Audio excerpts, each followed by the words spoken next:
Bonjour à toutes et à tous, bienvenue sur Télégoël. Nous sommes le jeudi 29 mars 2018. Dans quelques jours, le mois d'avril et son fameux Ne vous découvrez pas d'un fil. Et surtout cette année, nos célèbres chasses à l'œuf dès le premier de ce mois. Nous vous donnerons quelques lieux d'ailleurs pour dénicher les bons petits chocolats pour vos enfants à la fin de ce JT. Au programme de cette édition, le Salon du Polar qui a encore une fois remporté tous les suffrages. La ministre de la Culture en visite Louvre-Lens, la réponse que vous attendez tous concernant la Joconde peut-être dans ce reportage. La police municipale à Liévin, les ateliers prévention de la clinique de Bois-Bernard, une visite en langue des signes au Louvre-Lens. Rémi Guérin expose à la MAC de Salomine, une exposition abracadabrante à Liévin, inauguration des comptoirs citoyens à Los-Angeles, on replante des arbres à Avion. Nous irons également du côté d'Arnes pour les conseils de quartier. Nos invités du jour, les étudiantes de l'IUT de Lens pour leur animation sur le trail des pyramides noires intitulé Le bivouac du terroir. Vos infos sportives bien sûr avec Fred Peter et l'inauguration d'un nouveau terrain de baseball à Grenay, du futsal à Avion, un grand gala de full contact et kickboxing à Liévin et les résultats du week-end, bien sûr, sur votre territoire. On continuera avec l'agenda culturel avec Nathalie, qui, je vous l'ai dit, vous donnera quelques bons endroits pour dénicher les œufs de Pâques. A tout de suite sur Télégoël.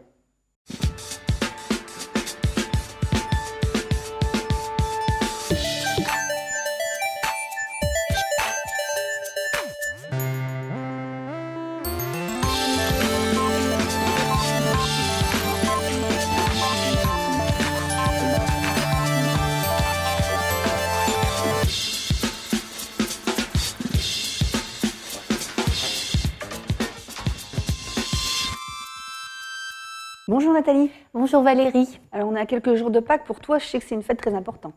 Oui, on attend impatiemment, dimanche et lundi. Et lundi, on s'arrose selon la tradition. Ah bah c'est super ça. Alors des romans, des BD, des livres pour la jeunesse sur le thème du polar. C'était le week-end dernier à la Albert-Inchamp, mon cher Watson. Voilà, tout est dit. Le temps fort des passionnés du genre a encore une fois ravi les enquêteurs amateurs. Rencontres, expositions, ateliers d'écriture, concours de nouvelles, projections débat, table ronde, animation ludique, de quoi passer un week-end d'investigation élémentaire, ma chère Valérie. Il s'agit de la 22e édition du Salon du livre policier Polar-Lens. Il y a cette année environ 60 auteurs, dont une dizaine d'auteurs venant du Sud et de l'Europe, puisque notre focus cette année s'intitule Polar en Sud. Cela fait la 3e édition que nous proposons un focus sur un pays. La première année, c'était la Belgique, l'année dernière, la Grande-Bretagne, et donc là, nous accueillons cette année Victor Del Arbol, grand auteur de romans noir espagnol, qui nous a vraiment fait l'honneur d'être présent ce jour. Donc il y a différents genres, mais après bien sûr vous retrouvez cette littérature dans d'autres supports, bien sûr la BD. Bon là on a effectivement deux auteurs dont Alain Daudier qui est un auteur de bande dessinée qui a créé le fameux Jérôme Bloch qui est présent, qui nous fait l'honneur de venir également, et Mako, donc deux auteurs d'albums de la région présents ce jour. Alors je suis Mako, je suis dessinateur de bande dessinée. Donc je suis au service de scénaristes, d'écrivains, etc. Je ne suis uniquement que dessinateur. C'est un thème qui me convient tout à fait. Pour moi, professionnellement parlant, il y a deux thèmes qui m'intéressent. C'est le polar et le western. Et le western, c'est un petit peu un polar. Il suffit de remplacer les chevaux par des bagnoles et vous avez la même chose. Moi, je préfère franchement les salons polars avec une présence bande dessinée. Parce que quand vous faites un salon de bande dessinée, alors là, c'est la tuerie. Parce qu'en plus, je ne vais pas dire qu'on vous ignore, mais il y a beaucoup moins de... Ils sont beaucoup plus spécialisés dans le genre polar, dans les salons polars, pour venir vous voir. Et donc la question, oui, c'est très important. Parce qu'il suffit que, je ne sais pas moi... 4 ou 5 personnes qui viennent vous voir, vous parlent de votre travail s'ils vous connaissent, ou alors achètent votre bouquin, c'est quand même fabuleux de faire connaissance avec le public. Le polar est un genre qui se porte bien, puisque actuellement un livre sur 5 vendus en France est un polar, un roman policier. Effectivement, on avait bien, il y a 20 ans, nous avions bien choisi notre genre. Il y a de nombreux salons du livre, il y a beaucoup de public, et donc c'est vraiment, on sent qu'il y a un engouement pour le polar, la bande dessinée et la littérature jeunesse. Voilà. Elle est arrivée sous notre légendaire pluie que l'on adore. La ministre de la Culture est venue au Louvre-Lens mardi dernier pour parler itinérance culturelle. Malheureusement, aucune réponse concrète quant à la venue de la Joconde à Lens. En effet, la ministre de la Culture, Françoise Nyssen, est venue rencontrer Sylvain Robert, maire de Lens, et Arnaud Desmarais, président du club des supporters Lens United, après le déploiement du tifo de la Joconde lors du derby Lens-Valenciennes en février dernier. Madame la ministre était venue discuter avec les personnes à l'origine de cette demande courageuse, mais rien n'a été acté quant à la venue de Mona Lisa sur le territoire. En effet, le principal obstacle à ce projet reste les experts qui jugent le déplacement trop risqué pour une œuvre comme celle-ci. Mais la porte n'est pas totalement fermée et l'espoir reste intact chez les Lensois. En attendant, nous vous rappelons que l'exposition L'Empire des Roses a débuté et sera visible jusqu'au 23 juillet prochain. Et en ce week-end de Pâques, le Louvre-Lens vous propose des visites gratuites. Alors surtout, n'hésitez pas. La ville de Lens et la ville de Liévin ont été retenues lundi dernier dans le dispositif Action Cœur de Ville, annoncé par le Premier ministre il y a quelques mois. Pas moins de 5 milliards d'euros pour aider les villes moyennes à redynamiser les centres-villes. À la demande du maire de Lens, Sylvain Robert, la commune sera intégrée dans ce programme Action Cœur de Ville pour 2019, comme l'a annoncé Jacques Mézard, ministre de la Cohésion des Territoires. Cette inscription va permettre d'accompagner des projets novateurs pour le centre-ville, comme par exemple un futur aménagement d'une grande place entièrement piétonne. Ce dispositif Action Cœur de Ville sera un formidable accélérateur pour les projets de la commune. Josée Delvallée, présidente de l'amicale laïque arnésienne, était toute réjouie de la présence en nombre des enfants et des parents lundi 19 mars pour la restitution des travaux de l'action 10 mois, 10 mots dans le cadre de la semaine de la francophonie. Accent, bagou, griot ou griotte, jactance, ohé, placoté, susurré, truculent ou volubile étaient les mots désignés cette année. Sous la forme d'une belle exposition, la compréhension de ces mots parfois inconnus a été décryptée par les enfants. On les écoute nous parler sans accent et sans susurrer de ces quelques mots de la langue française, de quoi parfaire votre vocabulaire. De bus, un monsieur en vacances attendait avec impatience et tout à coup il vit passer un bus. Il leva les bras et ce personnage truculent se mit à crier « Ohé !» Le conducteur de bus a arrêté le bus et il dit « Oui, avec un accent marseillais. Vous êtes en retard, je dois me rendre à la plage au plus vite. Et puis, il y a du monde dans votre bus. » En 2015, le Conseil départemental du Pas-de-Calais a créé le Conseil départemental de l'économie sociale et solidaire. Il a lieu 2 fois par an et a déjà validé plus de 70 projets associatifs, coopératifs ou à innovation sociale. Avec un budget citoyen de 350 000 €, le département approfondit la démarche en créant les comptoirs citoyens. L'objectif, recenser les idées citoyennes, les transformer en véritables projets et les soumettre au vote des habitants. Donc, avis aux amateurs ou plutôt aux innovateurs, les comptoirs sont ouverts depuis jeudi dernier. Vous trouverez l'un d'eux à l'association Porte-Mine de Los Angeles. On écoute Marie Forquet, présidente de Porte-Mine, et Bénédicte Messane-Grobelny, vice-présidente du département, nous en parler. Politiquement, c'est quand même le département qui donne aux habitants du Pas-de-Calais, c'est important. Déjà, comme vous l'avez dit, et c'était très bien dit, c'est vulgariser l'économie sociale et solidaire qui paraît quelque chose d'inaccessible. Donc, nous avons voulu surtout redonner aux citoyens la possibilité de déposer un projet qui concerne sa commune, qui concerne son quartier, et surtout que ce soit voté par les citoyens eux-mêmes. L'idée des comptoirs, c'est aussi le département a effectivement reconnu des ambassadeurs, alors soit sur l'innovation sociale, soit sur la coopération. Et le rôle du coup en tant que structure, c'est d'aider ces citoyens à passer d'une idée à un projet, à construire un modèle économique et du coup à créer réellement leur projet qui sera ensuite effectivement voté par l'ensemble des citoyens à partir de 12 ans. Alors notamment sur les comptoirs, on propose 3 types d'ateliers.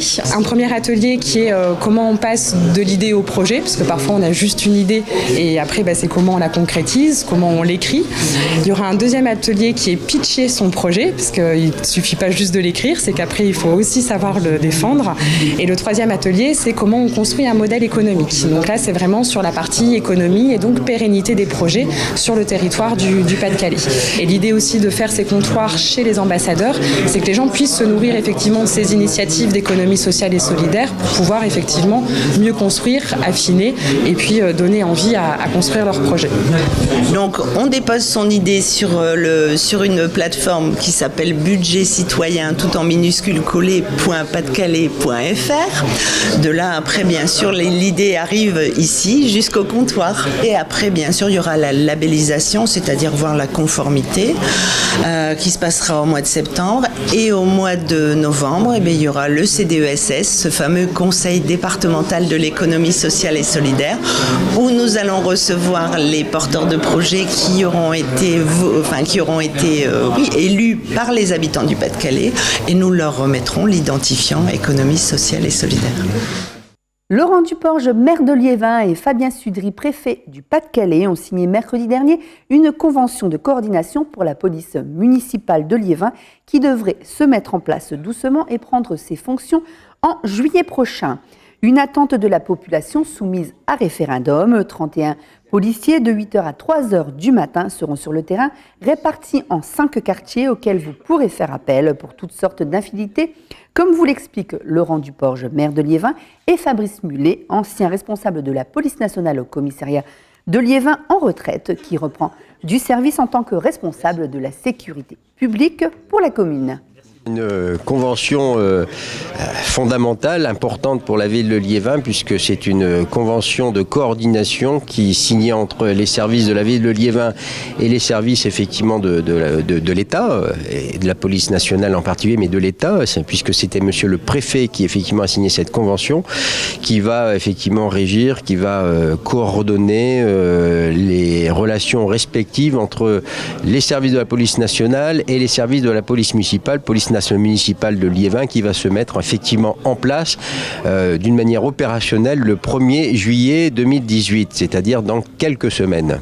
L'avis de la population liévinoise a été sollicité sur oui ou non, souhaitez-vous une création de police municipale à Liévin. Et à 63% en novembre 2016, la population liévinoise a tranché le débat en disant qu'il était effectivement nécessaire qu'une police municipale travaille aux côtés de la police nationale sur effectivement les problèmes de sécurité. C'est un vrai choix et c'est pour ça que j'ai souhaité ce référendum, parce que c'est un choix, c'était un choix sociétal, c'est un choix aussi financier, budgétaire, et c'est ainsi que je l'ai d'ailleurs présenté à la population, parce que le 1 million d'euros consacré à cette police municipale, il aurait pu être consacré à autre chose. Et c'est effectivement ce débat-là que j'ai porté à l'époque lors du référendum, que j'ai porté devant ma population, et le peuple a toujours raison. Le peuple a tranché, la population a tranché, elle a dit non, nous, la sécurité, nous souhaitons vivre en sécurité, nous souhaitons être en tranquillité et donc nous souhaitons cette police municipale. C'est la population qui a tranché. Alors aujourd'hui, avec l'évolution de la loi, la police municipale est très complémentaire de la police nationale. La grosse différence, c'est en matière judiciaire. C'est-à-dire que la police municipale ne fait pas d'activité judiciaire. Elle ne reçoit pas de plainte au sens propre du terme. Elle ne prend pas de plainte et elle ne fait pas d'enquête judiciaire. Elle fait des interpellations comme toute personne en flagrant délit, en vertu du code de procédure pénale. Et elle remet ces personnes à la police nationale qui, elle, fait les enquêtes judiciaires. C'est une zone, alors à petite délinquance, il faut mettre les choses à leur place, c'est une zone à petite délinquance quand même importante. Calais, on parle aujourd'hui de Calais beaucoup parce que Calais, il y a ce problème migratoire, mais la commune de Calais par elle-même n'a pas les mêmes problèmes que le secteur du bassin minier. pour les chiffres officiels, c'est pas de la grosse délinquance, c'est pas le braquage, c'est pas l'attentat, et ça se comprend. Mais pour la population, c'est important. Pour un Liévinois, quand il doit se lever le matin à 6h, qu'il n'a pas pu dormir la moitié de la nuit, quand il n'a pas pu stationner bien, quand un individu est régulièrement sur un passage clouté, qu'il empêche les mamans d'aller conduire leurs enfants à l'école ou qui les gêne dans leur progression, au moment de la sortie ou d'entrée d'école, pour eux, c'est important. Les liens du sang, c'est le nom de ce rallye enquête de l'Office de tourisme de Lens-Liévin. Écrit par un auteur de polar, le rallye, ce sont des indices disséminés dans les rues de Lens, 2 énigmes à résoudre, la version 2017 et les liens du sang 2, le nouvel opus 2018, avec d'autres lieux pour découvrir la ville de Lens et son histoire au travers du filtre noir de l'enquête policière. On écoute l'inspecteur Cricri, officier de la police du tourisme Lens-Liévin. En fait, ce matin, on a eu un coup de fil d'un badaud qui passait sur le parvis de la gare et qui nous a indiqué qu'il y avait un corps qui était situé ici, juste à côté des parterres. Donc ce matin, je me suis rendue sur le parvis et nous avons... Nous avons dessiné la scène de crime et indiqué les indices. Donc là, en fait, j'ai beaucoup de collaborateurs qui viennent pour dire de pouvoir m'aider pour trouver d'autres indices qui pourraient se situer sur le parvis. Il faut se déplacer beaucoup alors. En fait, là, maintenant, toutes les personnes vont trouver les indices un petit peu partout, au niveau de la ville de Lens, ce qui pourront les aider à pouvoir continuer. Du coup, inspecteur Cricri. Oui. Allez-y, je suis là. Dans la gare, non, tout est à l'extérieur. D'accord. Est-ce qu'on sait qui a appelé? Comment? Est-ce qu'on sait qui a appelé? Un badaud. Un badaud qui a découvert. Au final, en fait, l'enquête se terminera à la salle Albertin-Champ. Mais déjà, le stress de participer à quelque chose au sein de la ville, et il y a une petite récompense pour ceux qui gagnent. En fait, l'année dernière, nous avons déjà fait le rallye numéro 1, celui en fait que les personnes sont en train de faire, et nous avons mis en place un deuxième rallye qui commence en fait sur un autre lieu de Lens, avec un autre crime. Depuis 2009, les conseils de quartier sont fonctionnels sur la commune de Arnes et travaillent régulièrement à dynamiser la démocratie participative. Au nombre de 4 répartis sur la commune, ils viennent d'être renouvelés le 20 mars dernier. Fabrice Gruner, conseiller municipal délégué à la citoyenneté, a rappelé que les conseils de quartier étaient des lieux d'échange, de partage et de réflexion et qu'ils favorisaient l'intervention citoyenne. Philippe Duquesnoy, maire de Arnes, a souligné quant à lui le but de ces conseils de quartier qui est de partager, d'échanger et de valoriser le bien vivre ensemble. Cette semaine, c'est la semaine de l'industrie et la semaine prochaine, celle des Journées européennes de l'artisanat. Nous étions allés rencontrer Jean-Jacques Labert et ses artisans en lustrerie il y a quelques semaines. Nous vous proposons de revoir ce reportage consacré à l'artisanat sur l'agglomération de Lens-Liévin et là, en l'occurrence, à Vendin-le-Vieil.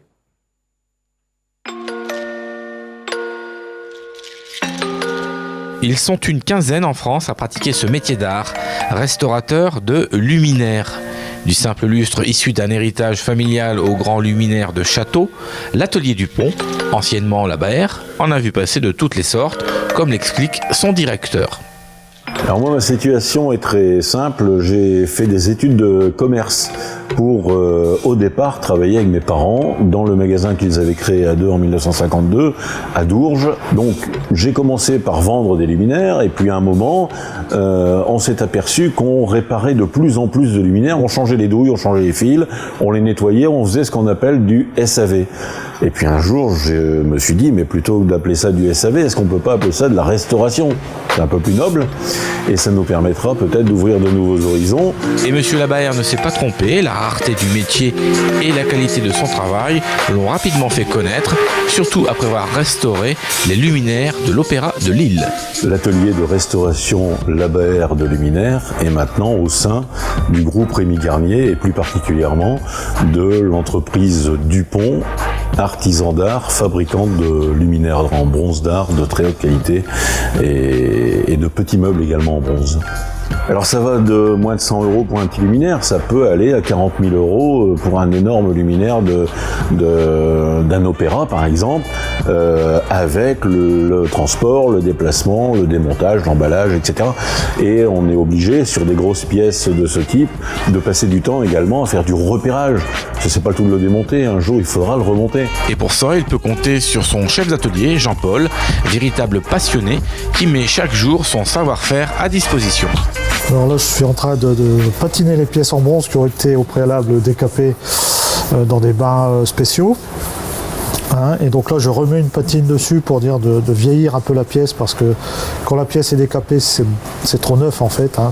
On lui redonne un petit côté ancien. Voilà, donc là, le principe, c'est de remplir les creux de patine et de laisser les parties saillantes un peu brillantes. Donc là, c'est une patine à l'ancienne.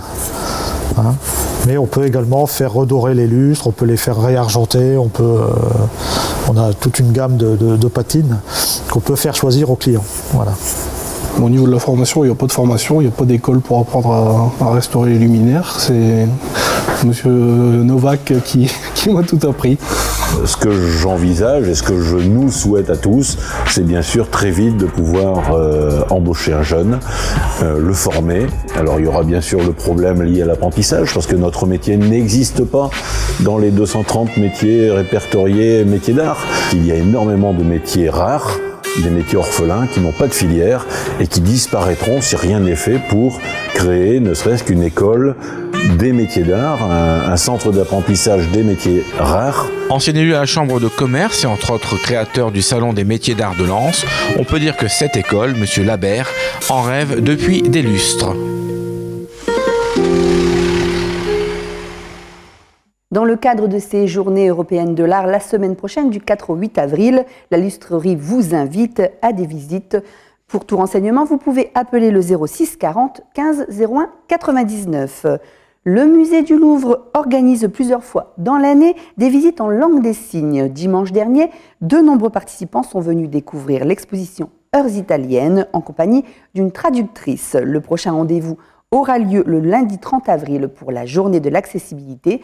Un reportage signé et sous-titré par Camille Tombré.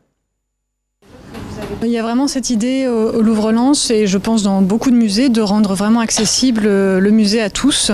Donc voilà, pour les personnes qui ont quel que soit les handicaps en tout cas que les personnes peuvent avoir, vraiment essayer de rendre accessibles les collections, pas uniquement visuellement, pas uniquement dans le cadre architectural, mais aussi de pouvoir amener des explications sur les œuvres, d'aller un petit peu plus loin, et c'est tellement vivant avec un ou une guide. Voilà, donc ça c'est quelque chose qui est très important. De la même façon, l'idée d'accueillir tous les publics, donc avec handicap ou sans handicap, les tout petits, puisqu'on accueille à partir de 9 mois. Donc il y a vraiment cette idée d'ouvrir au maximum et de rendre le plus accessible et de donner vraiment envie de rentrer, de rester, de revenir. Voilà, donc les Heures italiennes, une exposition qui clôture un petit peu un cycle d'exposition qui était visible en Picardie, donc autour des collections des musées Picard, en mettant à l'honneur évidemment la peinture italienne des 16e, 17e et 18e siècles.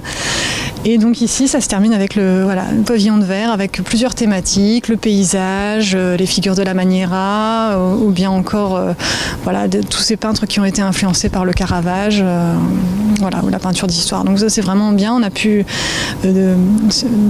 découvrir un petit peu plus en détail certaines œuvres, parce qu'évidemment il y en a quand même beaucoup, je n'ai pas pu tout développer, tout expliquer, mais donner le goût en tout cas, et puis donner des clés de lecture, c'est vraiment ça, c'est pas forcément de faire un cours d'histoire de l'art pendant 1h30, mais d'amener vraiment le regard, de déguiser le regard sur ces œuvres-là, qui sont très intéressantes, même s'il n'y a pas de Léonard de Vinci ou de Raphaël ici, mais quand même des peintres assez emblématiques et avec des très belles pièces. C'est très bien d'avoir fait appel à des interprètes, je suis ravie. Avant, c'est vrai que je venais sans vraiment comprendre. Avec un interprète, j'ai accès, j'ai tellement soif de pouvoir poser des questions. J'aime beaucoup l'art. J'adore l'art, la culture, tout ce qui est tableau, sculpture. Et ça fait plusieurs fois que je viens ici, et là c'est encore mieux parce qu'il y a un interprète. Donc forcément quand il y a un interprète, moi je viens d'office. J'ai très besoin de ces visites en langue des signes. c'est plus riche, on a accès à beaucoup plus de détails. C'est bien de voir l'œuvre, le tableau, mais de savoir ce qu'il y a derrière, ce qui se cache dans ce qu'a voulu dire le peintre, de la souffrance, des émotions. Ça, c'est important. Et il y a toujours un sens caché dans les œuvres. Voilà, et puis il y a des détails, des thématiques qui sont très intéressantes. J'aime beaucoup les tableaux. Et alors, là, j'ai découvert des peintres poches du Caravage. Alors, c'est un double plaisir pour moi. Alors, je regarde souvent des films d'histoire sur l'Antiquité. Et là, j'ai vu un tableau qui correspond exactement à quelque chose que j'ai vu. Et j'ai pu faire du lien. C'était vraiment très beau. Une peinture tout en longueur, magnifique.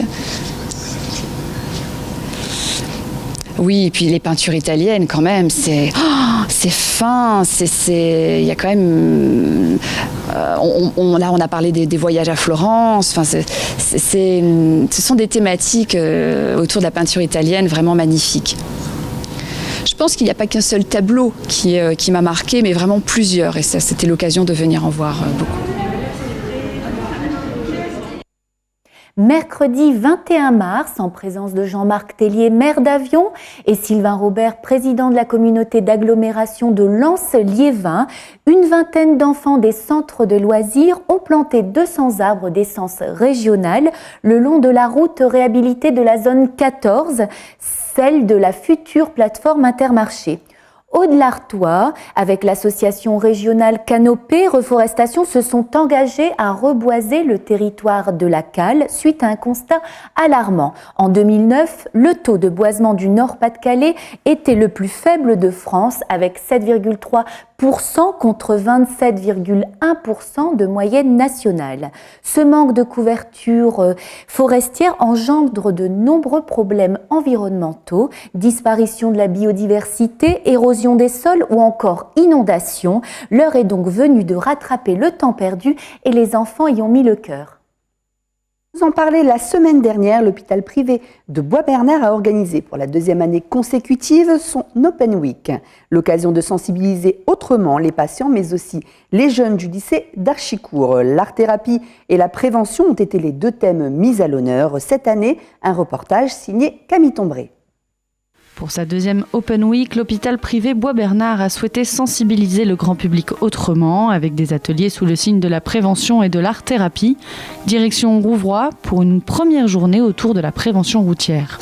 L'Open Week, c'est une semaine d'échanges, de rencontres, de formation et d'information qui est destinée à la fois au grand public, aux patients, aux visiteurs, également aux personnes d'extérieur.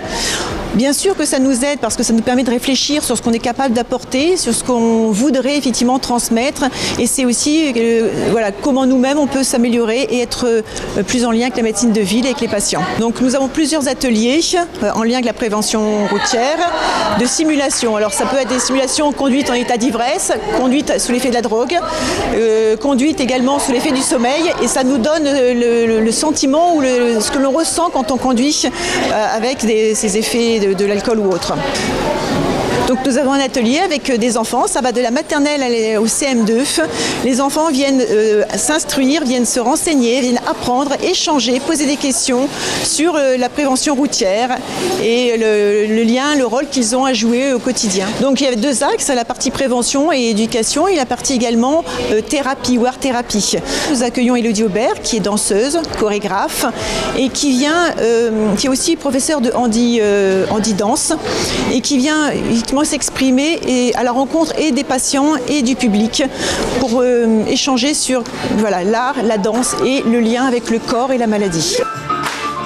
Une semaine ponctuée de rencontres et d'échanges, comme avec la compagnie La Belle Histoire. Donc les acteurs vont passer au sein de l'établissement, à la rencontre aussi bien des patients que du personnel et des praticiens, et quelque part sentir ce qui se dit, ce qu'ils vont capter au sein de leur passage dans les établissements, dans les services. L'idée, c'est d'en faire ensuite une restitution, un échange qui va rentrer dans notre projet d'établissement, voir comment on est, comment on se comporte, quelle est la relation qu'on peut avoir avec le patient et comment derrière on peut aller plus loin avec eux. Chaque soir de l'Open Week, les professionnels de santé se sont réunis pour échanger autour de thèmes différents, comme les 12 heures de l'ambulatoire, la e-santé et les nouvelles technologies, l'infectiologie ou encore la cardiologie. Autant dans la journée, c'est destiné plutôt aux patients, et aux proches et à tout public, autant la soirée, c'est destiné aux correspondants médicaux. L'idée, c'est vraiment de renforcer ce lien que nous avons avec la médecine de ville pour qu'il y ait vraiment une prise en charge coordonnée, complète, dans le but d'améliorer la prise en charge des patients. C'est vraiment l'objectif. Quand on dit Open Week, c'est aussi s'ouvrir aux autres et c'est nos équipes, les infirmières, psychologues, diététiciennes, praticiens qui vont aller sensibiliser les lycéens sur justement tout ce qui est prévention routière, drogue, alcool et également en partenariat avec la préfecture d'Arras. Cette année encore, c'est à guichet fermé que les groupes irlandais Conla et Back West ont donné leur concert au Centre culturel Jacques Prévert de Arnes à l'occasion des Semaines irlandaises. Issus d'Irlande du Nord, les 5 jeunes pousses de Conla ont alterné des parties instrumentales dynamiques et des chansons superbement interprétées avant de laisser place au Back West, 4 compères qui distillent le temps d'une soirée l'ambiance endiablée des pubs irlandais. Autant de morceaux bien choisis sur lesquels les Sean Nose Dancing ont démontré leur talent de danseurs celtiques dont nous vous offrons quelques extraits.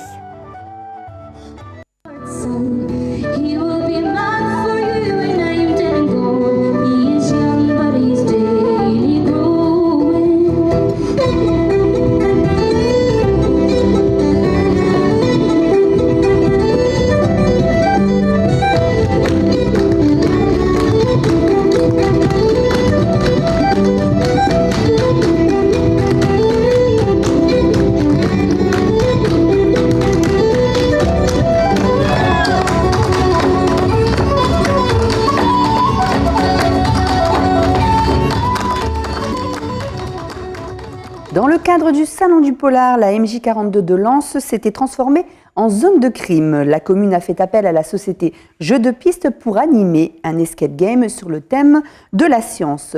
De quoi faire le bonheur des jeunes du lycée Condorcet qui ont pu jouer les experts afin de sauver la planète. Après les experts à Miami, voici les experts à Lens.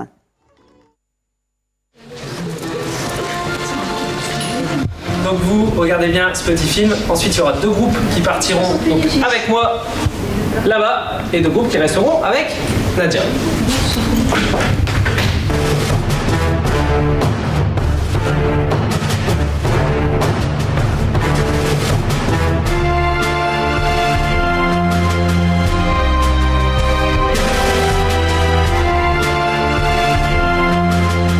C'est un escape game mobile. Donc voilà, sur le thème scientifique, un virus menace notre planète. Et l'objectif pour les participants, c'est de sauver le monde en moins de 60 minutes. Alors ici, le format d'aujourd'hui, c'est moins de 50 minutes, donc on a enlevé des petites choses. Et vraiment, l'objectif, c'est pour les participants de faire preuve de cohésion, de communication, pour arriver à un but commun, libérer l'antidote. C'est bon, on y va ?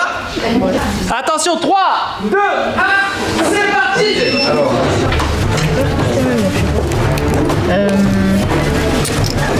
Il explose, il veut pas exploser. C'est bon. Je suis trop mal. Donc par équipe de 2 à 6 personnes, en associant des objets, le principe c'est d'avancer, d'ouvrir des coffres à chaque fois. Donc ouvrir un premier coffre qui va permettre d'amener à une seconde partie. Et dans cette seconde partie, on ouvre encore un coffre qui va permettre d'arriver à la 3e partie où se trouve l'antidote. Ah, ça c'est marqué vert, orange. Ah, il y a des égal 2. Vert, orange est égal 2. Les trucs avec Il y en a de plus en plus depuis quelques années, donc ça s'est développé sur l'île, principalement dans la région, et maintenant il y en a sur Arras, sur Saint-Omer par exemple, mais c'est des escape games qui sont fixes. Nous, l'originalité de celui de jeu de piste, c'est qu'il est mobile, donc on peut amener vraiment n'importe où, comme ici à la MJ42, et surtout ce qui est très intéressant, c'est qu'on peut faire 4 rooms, donc 4 espaces en simultané, donc faire passer jusqu'à 24 personnes en simultané, ce que ne peuvent pas forcément faire des escape games fixes. C'est quoi 6, 9, 1. Calmez-vous. Oui.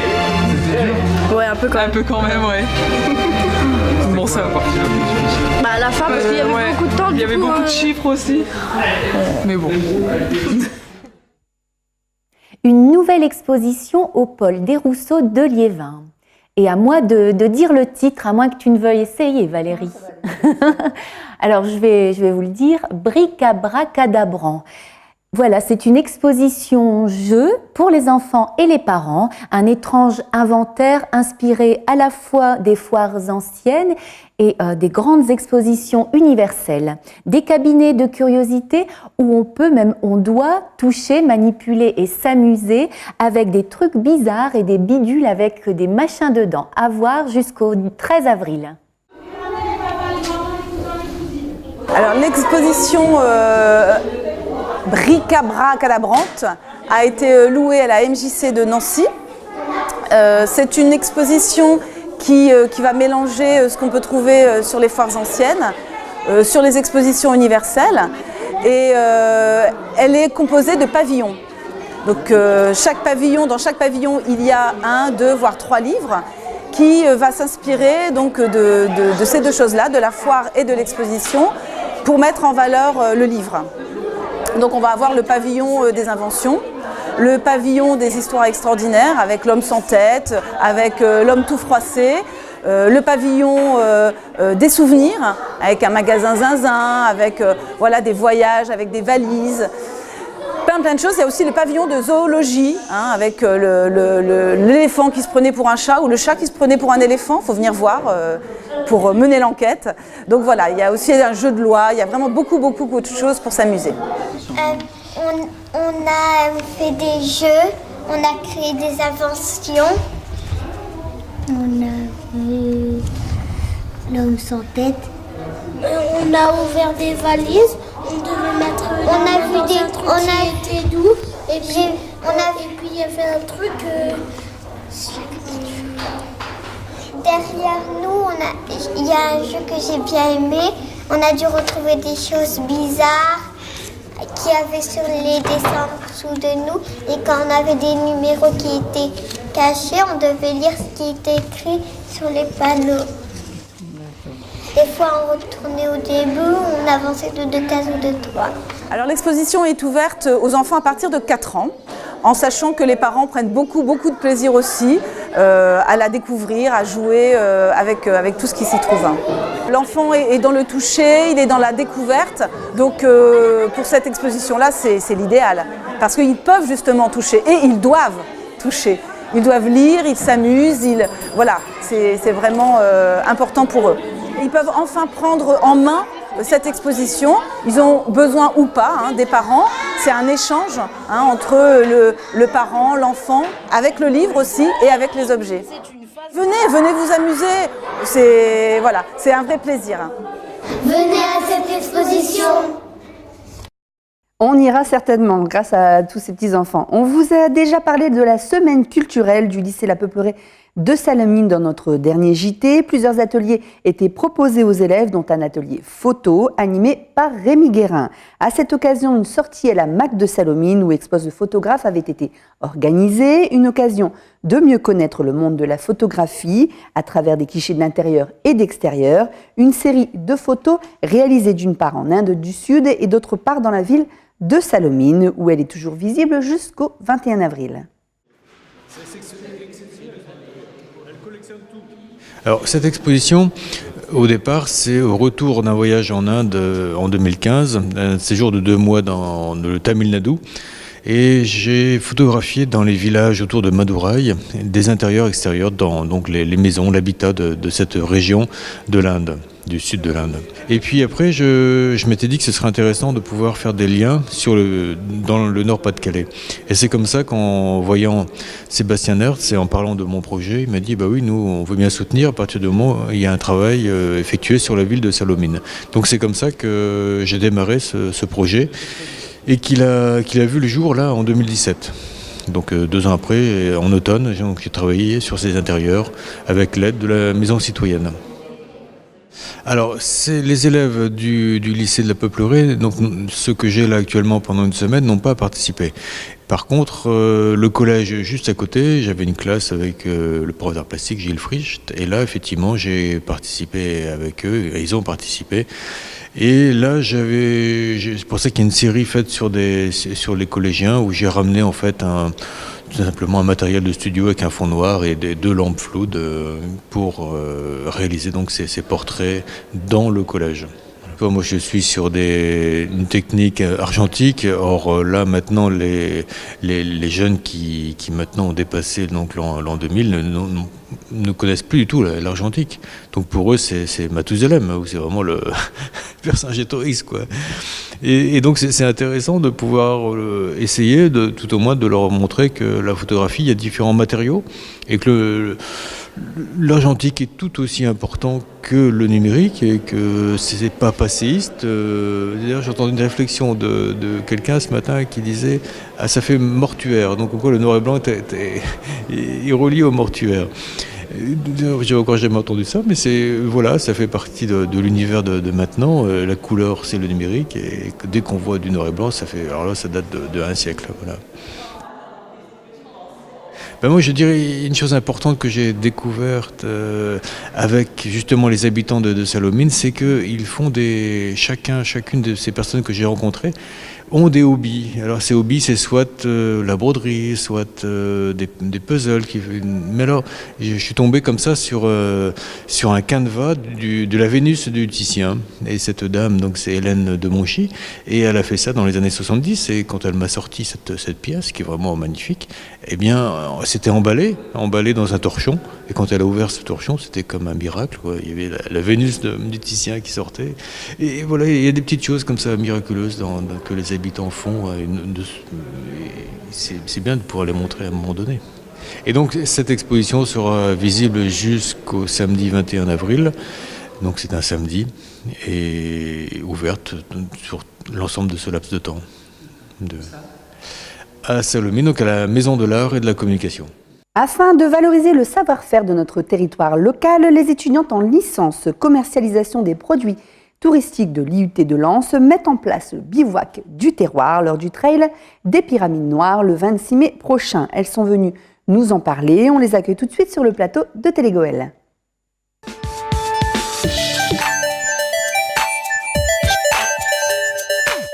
Bonjour mesdemoiselles, bienvenue sur le plateau de Télégoël. Bonjour, merci de nous accueillir. Alors, on va peut-être faire les présentations. Pouvez-vous vous présenter et nous parler de votre section à l'IUT de Lens? Donc moi je suis Claire et voici Maureen.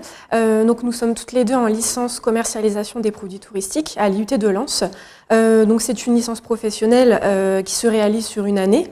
Au cours de cette licence, nous avons donc l'opportunité d'organiser un projet. Ce projet est le point le plus important de notre licence. C'est pour cela que Maureen et moi, ainsi que les autres collègues de notre équipe, avons décidé de mettre en avant la gastronomie de notre territoire à travers une foire de produits régionaux qui, comme vous l'avez dit, se nomme le bivouac du terroir. Alors, si ça fonctionne, expliquez-nous un petit peu comment vous êtes notés, etc. sur cette action. Comment vous préparez ça toute l'année, en début d'année, etc. Vous avez un dossier à préparer? Oui, alors c'est ça. Donc, dès le début de l'année, on nous demande de réaliser un événement. Donc, pour notre part, on a voulu le concevoir vraiment de toutes pièces. Cependant, au niveau des moyens matériaux, on a décidé de s'associer au Trail des Pyramides Noires afin que ce soit plus facile pour nous. Mais c'est vrai qu'on réalise ce projet durant une année. Donc, on a des temps pour travailler, mais aussi du temps en plus chez nous pour travailler sur cela. Donc, c'est vrai qu'on réalise un dossier à la fin de l'année où on est noté, et comme a dit Claire, c'est le point le principal de notre note durant cette année de licence. Quelle est la finalité de ce projet? C'est-à-dire, les professeurs viennent vous noter sur place, ou alors c'est parce qu'il va y avoir beaucoup de monde sur vos stands que vous serez bien noté? Parce que du coup, il faut le dire aux téléspectateurs qu'il faut qu'ils viennent en nombre pour que vous ayez une bonne note. Les professeurs vont venir nous voir, oui, le jour même, mais la note, c'est vraiment le dossier. En fait, ils vont plutôt nous évaluer sur comment on a organisé le projet, comment on a géré les imprévus, comment on s'est débrouillé, parce qu'il faut savoir que derrière, les professeurs ne nous suivent pas vraiment. En fait, on est vraiment autonome dans ce projet. S'il y a des imprévus, c'est à nous de les gérer, c'est à nous de gérer les moyens financiers, car derrière, on a quand même des prestataires qui attendent de vendre leurs produits. Donc s'il y a un problème, c'est vraiment vers nous qu'ils vont venir. Donc c'est tout ça qui va être noté à la fin de l'année. Ouais, c'est comme si vous étiez dans la vie réelle, dans la vie d'entreprise, et que vous montiez un projet. Oui.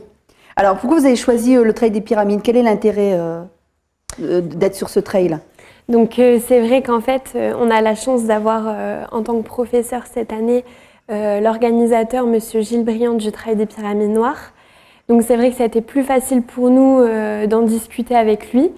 Et puis on s'est dit que le trail valorisait déjà le bassin minier puisqu'il se réalise sur les terris. Donc nous, c'était vraiment cela, on voulait valoriser les produits du terroir, mais en même temps sur le bassin minier. Donc on s'est dit que c'était une très bonne idée pour nous. Alors vous nous aviez dit qu'il y avait des exposants, enfin des prestataires. Combien en avez-vous pour l'instant? Et est-ce qu'on peut encore vous contacter pour participer? Alors il faut savoir que donc, notre foire se situe donc, sur la base 99 bis avec le métaphone donc, qui est la scène. Donc nous on a quand même un espace assez limité. Mais pour l'instant, nous sommes à 10 exposants et Monsieur Gilles Briand, donc, qui est l'organisateur, nous a dit qu'on pouvait aller jusqu'à au moins une quinzaine de prestataires. Et quels sont ces exposants? Alors, donc, nous avons la bière ch'ti qui se situe à Bénifontaine, la limonade Lagos qui se situe à Liévin, le rucher des Hauts-de-France qui est un apiculteur qui se situe à Anzin-les-Béthunes, la halte farbusienne qui est un traiteur, une épicerie qui se situe à Farbu. Nous avons également le safran du Dolmen, donc qui se situe à Frignicourt-le-Dolmen, l'Estaminet, qui est une épicerie locale qui se situe dans le Vieux-Lille. On a la que des commerçants maison, locaux, etc. Oui, voilà, c'est ça, oui. La quiche maison, donc avec les quiches au maroilles, par exemple. C'est vrai qu'on a vraiment voulu avoir les produits du terroir parce qu'on sait très bien que dans le Nord-Pas-de-Calais, on a une très bonne gastronomie et du coup, on voulait mettre ça en avant. Alors, le bivouac du terroir, Nathalie, est-ce que tu peux nous parler, s'il te plaît, du trail des Pyramides Noires, pour nous expliquer un peu qu'est-ce que c'est que ce grand rendez-vous sportif qui démarre au 99 bis de Wany? Alors oui, Valérie, le trail des Pyramides, c'est un trail festif à travers donc, les sites du bassin minier. C'est la 5e édition cette année et avec des parcours allant de 22 km en marche nordique jusqu'à 105 km donc de course à pied. Un défi sportif, un vrai défi sportif pour les participants parce qu'il y a des dénivelés vraiment assez rares sur la région. On est complet? Vous avez des choses à rajouter sur ce trail? Non, c'est très bien, c'est ça. Oui. Alors d'ailleurs, vous serez au départ, à l'arrivée, sur le parcours, comment ça va se passer juste au départ? Non, nous sommes sur la ville d'arrivée, donc qui est la base 99 bis de Wany. En fait, comme vous l'avez dit, toutes les formules de course arrivent sur cette base. Sur cette base, il y a déjà des animations donc, qui existent depuis 5 ans. Mais nous, nous serons là également donc, pour ajouter de la convivialité et des festivités sur la base d'arrivée. Donc on pourra goûter quel type de produit? Alors, vous l'avez dit tout à l'heure, des quiches au maroilles, c'est ça? Oui, c'est ça, des quiches au maroilles. Du miel? Du miel, des gaufres aussi. C'est vrai qu'on a vraiment voulu mettre ça en avant.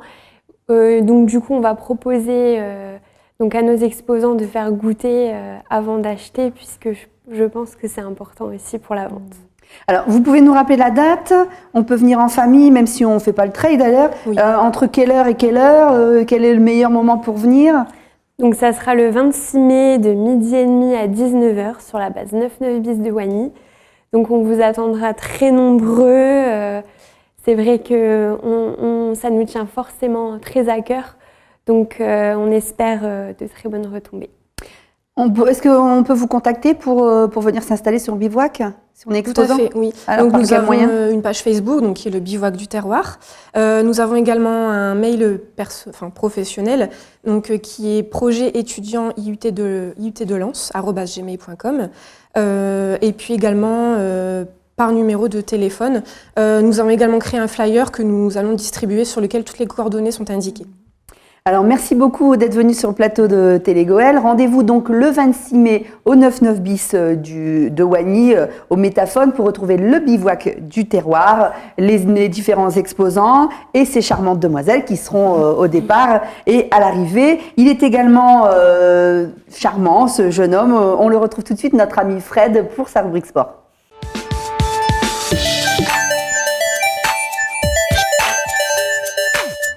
Bonjour Fred. Bonjour Valérie, bonjour Nathalie. Bonjour Fred. Alors Fred, le Racing Club de Lens reprend son championnat ce lundi. Actuellement à la 15e place de la Ligue 2, les 100 et Or se retrouvent dans une position assez délicate. Ils disposent de 3 points d'avance sur le barragiste Nancy. Mais attention car on entre dans la dernière ligne droite de la course au maintien. Plusieurs équipes vont tenter de se sauver, tout simplement en Ligue 2. Par contre, le prochain adversaire des joueurs d'Aix Sicora Châteauroux peut encore rêver de la montée. On s'attend donc à un match assez compliqué du côté de Bollaert lundi soir à partir de 20h45. Léger sursaut pour la réserve lensoise. Dans un choc des mal classés au stade François-Blin d'Avion, l'équipe B s'est imposée 2-1 face à une autre réserve professionnelle, celle du stade de Reims. Les buts lensois sont signés Guillaume Beguin et Lies Houry qui va offrir la victoire à son équipe sur pénalty en fin de match.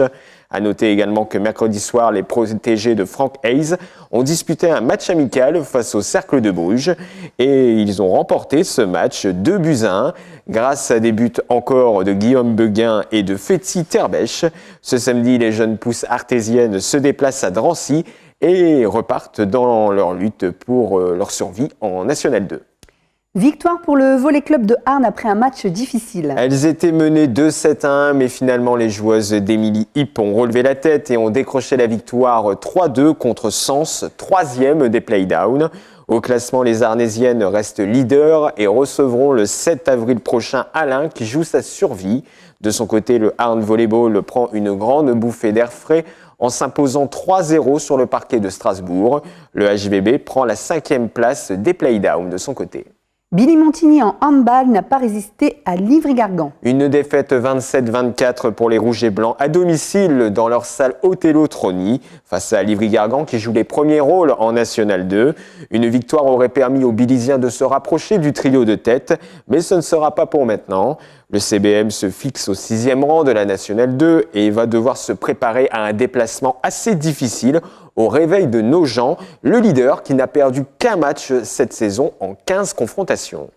En futsal, Avion sort de la Coupe de France avec les honneurs. Il fallait avoir une vue de Sioux pour déterminer les deux niveaux d'écart entre les Avionnais et leurs hôtes parisiens. Mais samedi, salle Blaisel, c'est la hiérarchie qui s'est imposée lors de ce 8e de finale de la Coupe nationale.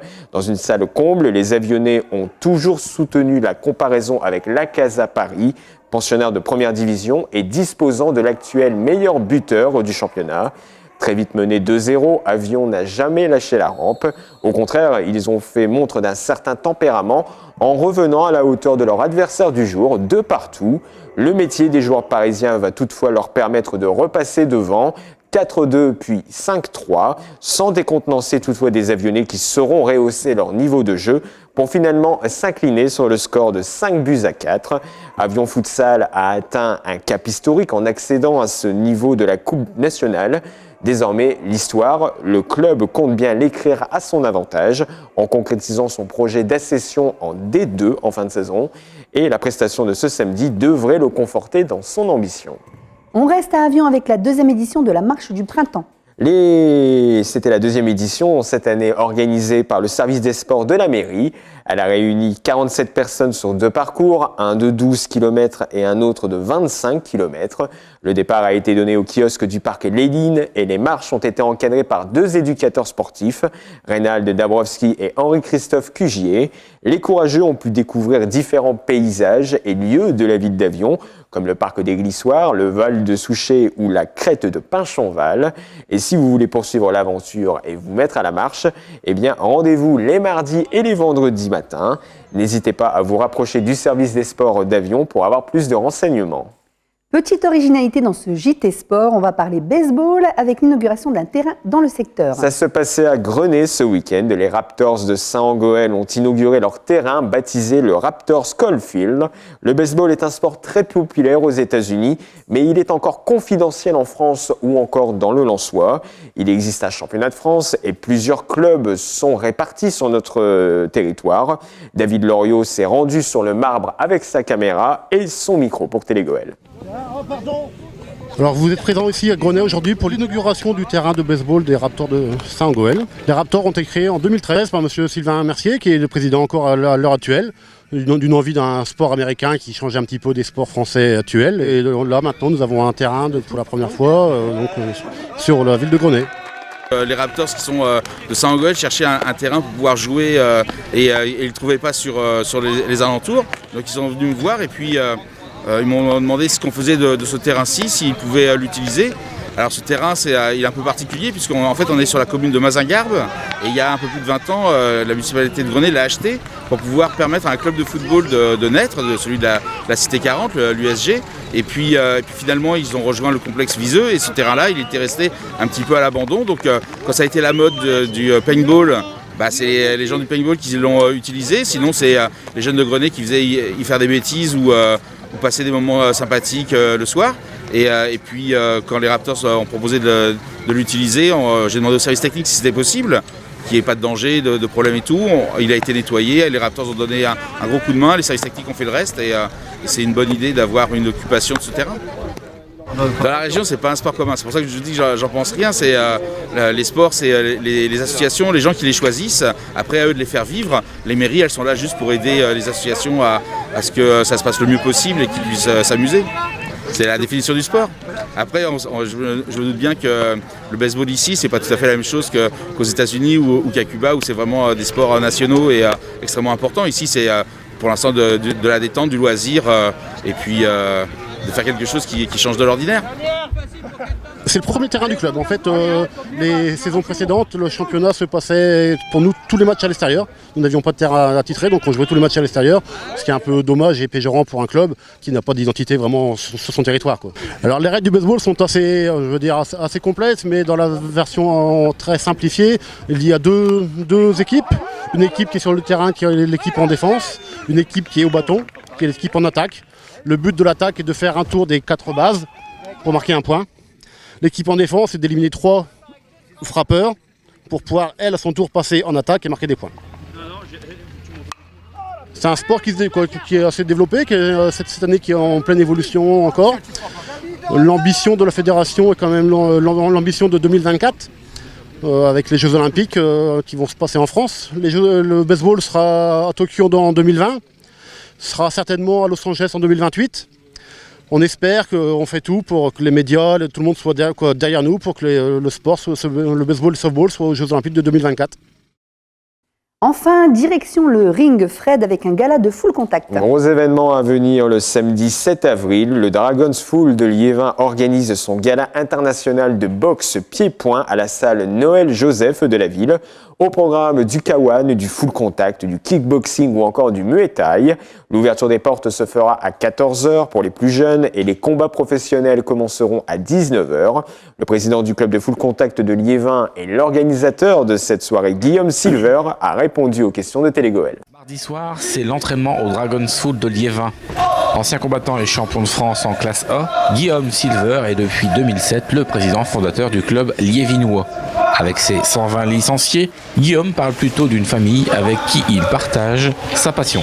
Alors ici, on est dans mon bureau Dragon Full Liévinois sur Liévin, à la salle Gosser Sénéchal.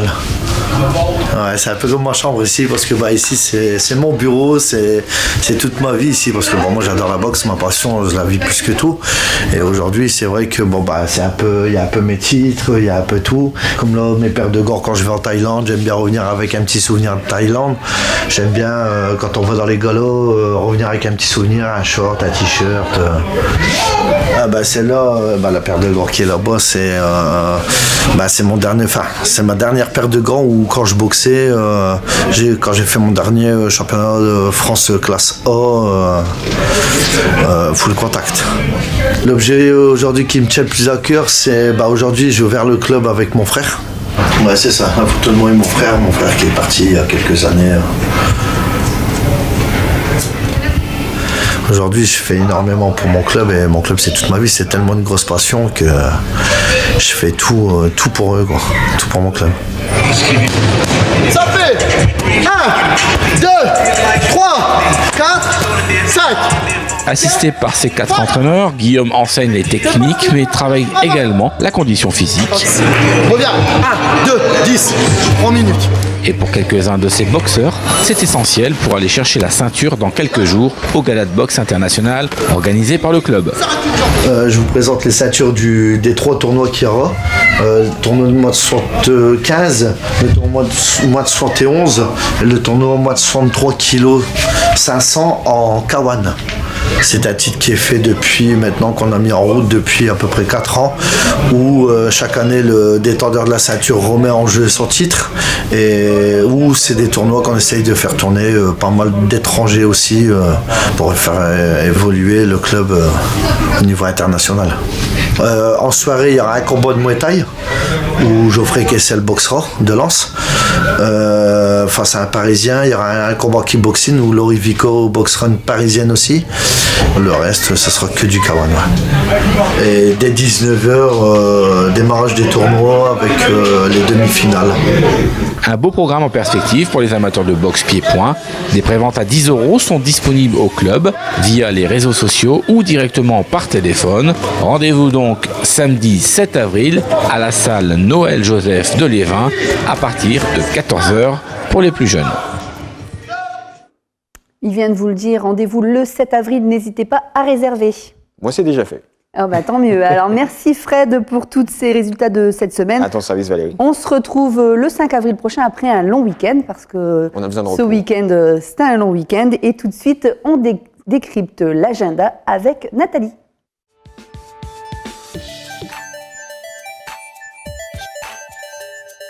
On débute cet agenda par du folklore à Grenay.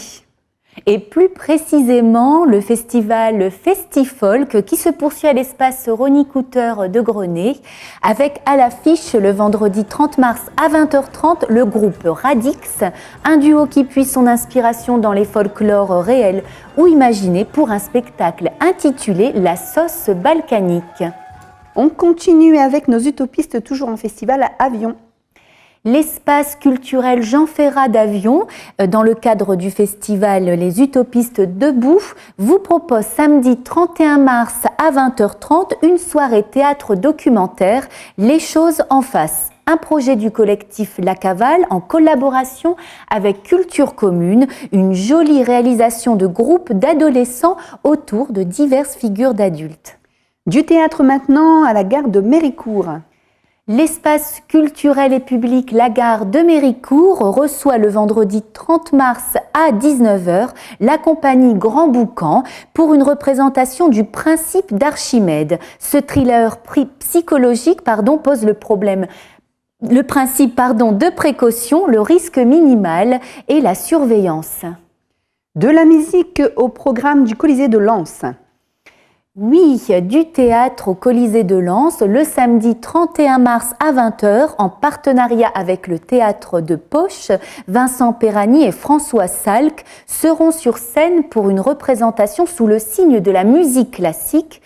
Et on reste au Colisée, mais cette fois-ci le jeudi 5 avril à 20h, le théâtre vous propose un classique, Le jeu de l'amour et du hasard de Marivaux, à ne pas manquer et pensez surtout à réserver. On continue à la MAC de Salomine.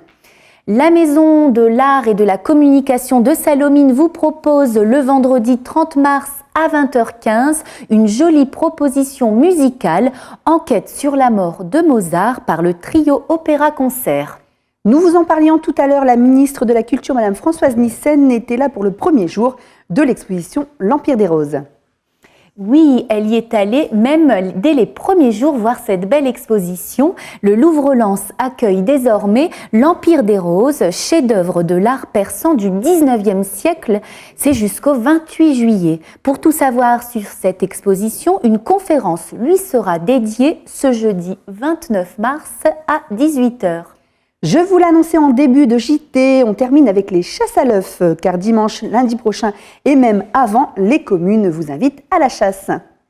Ah oui Valérie, et pensez à préparer vos petits paniers. On part au centre Kaléido de Noyelles-sous-Lens avec une chasse le 30 mars à 16h, puis à Saint-Goël le 30 mars en nocturne à partir de 20h30 à la Halle des Sports Liberté.